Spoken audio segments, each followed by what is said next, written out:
My best friend and partner for around 3 years cheated on me, again. Sorry for the long rant story. I'm hurting very terribly as some of this just happened a couple days ago. I want to give a little background on our relationship. We were open during both of these events, but as long as we talked to each other about it, it was okay to go on dates with other people as long as we met each other's needs. Not a single time through our relationship did she choose to take advantage of the open relationship by telling me about her feelings. She chose to do it behind my back instead, as well as I never found someone I wanted to sleep with or spend time with aside from her romantically, so I never even really thought about pursuing someone else. The first time it happened, we were on a road trip and I drove her about 12 hours to see her friend. We drank a bit and he followed her into the bathroom. We were at his place and so I thought he was just going into his room, otherwise I would not have let that happen, but anyways, they kissed. I was pissed, but I was willing to work on the relationship and let a kiss be just that. We lived more than a 12-hour drive away. She deleted his number, blocked it, and cried and apologized to me profusely. I was able to gain trust back in her for a long while. That was about a year and a half ago. We went on a longer road trip and camped for the most part. We had our ups and downs. We were in a crossover with a pop-up tent, not a lot of room for space. Near the end of the trip she wanted to break it off, but we talked it out and she ended up crying and apologizing again for wanting to leave, and she clung to me for the next few months after our trip. A few months later we both felt very happy in the relationship, in my opinion. The road trip ruined my car, so we were sharing her car since we trashed mine. She was having hormonal issues and went to a gynecologist and had a hormone panel done and found out she has some sort of major hormonal disorder potentially caused by her stopping taking birth control. We worked through some stuff and learned how to communicate better when she was feeling down, and she was continuously showing interest in me, calling me to hang out, and coming to visit me, at least 5 days a week. Sometimes I even stayed at her parents' place. She eventually decided to ask me if I wanted to move in together somewhere. Without giving away the location, we moved to my favorite place. It was my favorite before and after our long trip, and she loved it too. We moved here about 4 months ago. She had started hanging out and talking with this guy from her second job a little too much. Her first job she worked with me, and since we have been sharing a car, one day she forgot to pick me up and ditched class for him.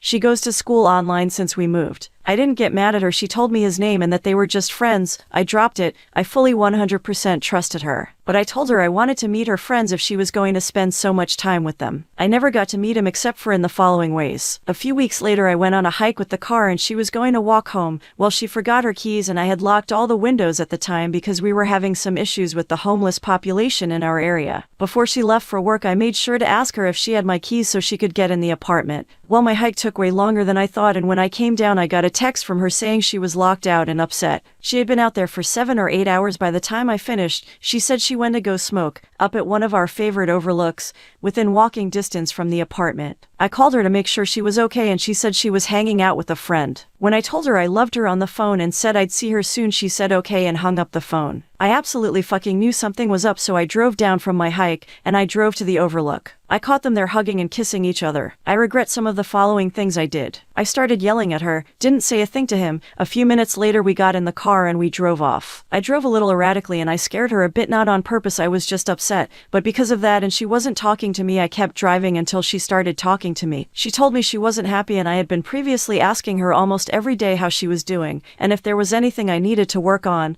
or anything I could do to make her happy. We're stuck in this lease for another 9 months at this point, and I told her if she was unhappy and she wanted to leave that this wasn't the way to do it. She said she would work on it for a month and go talk to a therapist about what she actually needs and wants. I said I'd do the same so I could work on myself and potentially gain her trust back.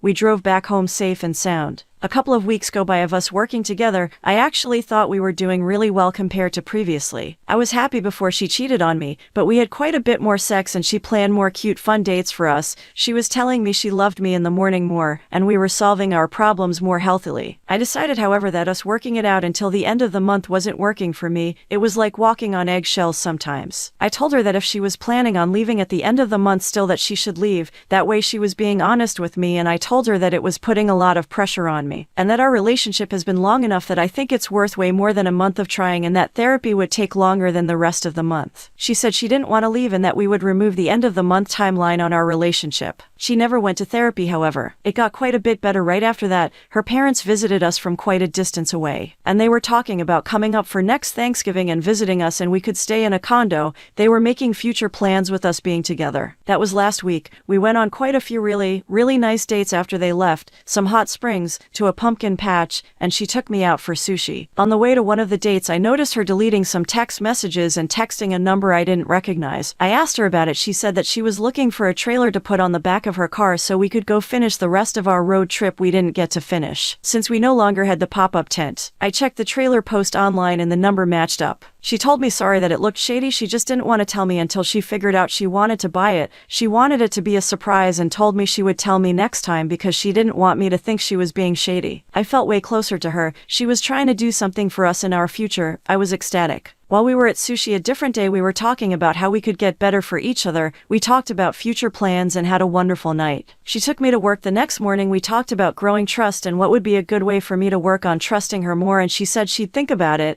and that she loved me and she would see me after work. Well, I got to come home early because something happened at work, so they didn't need me the rest of the day. She didn't text me back or answer the phone when I called to pick me up, so I walked home. I showed up and she was at the apartment with the guy she cheated on me with, loading up a U-Haul with all of her stuff. I didn't fight, argue, I just wanted to talk to her. I didn't try to get her to stay. I couldn't even talk to her. The guy was like a bodyguard, thinking I'd hurt her, and I'd never do that. He got in the way of every conversation I could have had to get closure. She left me a note and told me goodbye and drove away. This happened 2 days ago. I don't even have a choice about whether or not I want to work on the relationship anymore. I love her so much and I hope that she does something wonderful with her life. I feel so betrayed. I can't believe she's gone. It's like being in a terrible dream I can't wake up from, and each day I expect her to still be here. Anyone who took the time to read this whole thing, I really appreciate your time. I hope you're doing well on your journey to being happy with whatever you choose to do. Edit. Some individuals have commented on the fact that it was an open relationship.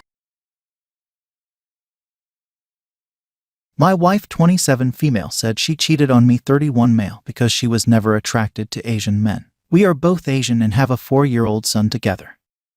I am 31 and my wife is 27. We married when she was 22 and I was 26. Friday, outside of work, I was confronted by a man, 49, I kind of knew of but didn't know. He asked if I knew who he was and then started saying how powerful he was in his industry and how he rarely loses, and sure as hell wasn't going to go without a fight. As I was getting my bearings, he drops the bombshell that he's been sleeping with my wife, and that he's not going to let her go.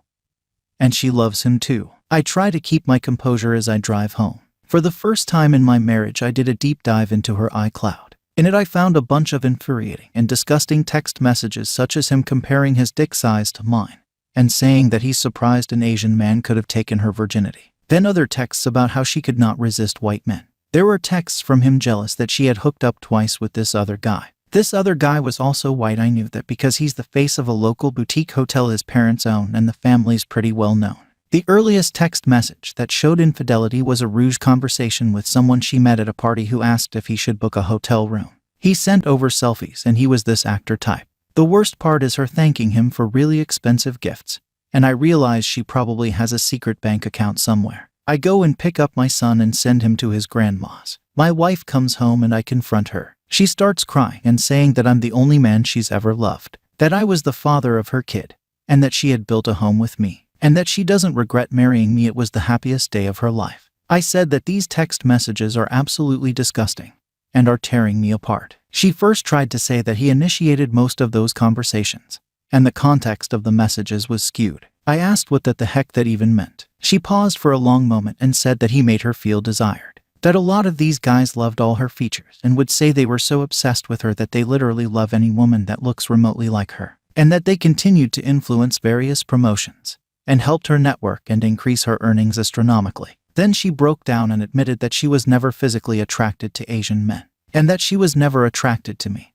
And throughout the marriage, she became even less attracted to me, and that the only people she felt sexually excited about have been white, and that was the main reason she cheated, and feels it hard to resist white men. But then she said that we work better together as a team, and we have a son to raise. She said I would be ruining his life if I put him through an ugly divorce and I would only see him part of the time. What do I do? She said she can't help what she is attracted to. We usually have sex at least once a week and I'm satisfied with regular sex and thought she was too. But it burns me that it was probably duty sex all along. Another problem is that her affair partner, she confesses, says he wants to have a kid with her, and be a family with her, that he'd give her a better life and that he wasn't going to let her go, and that he was persisting and always was with her on business trips. She confessed that she did feel some kind of passion with him that's addicting and sometimes imagines the what-ifs. Our families know each other and our friend circle is also very much established. I'm totally unprepared for the humiliation of roller coaster of emotions ahead.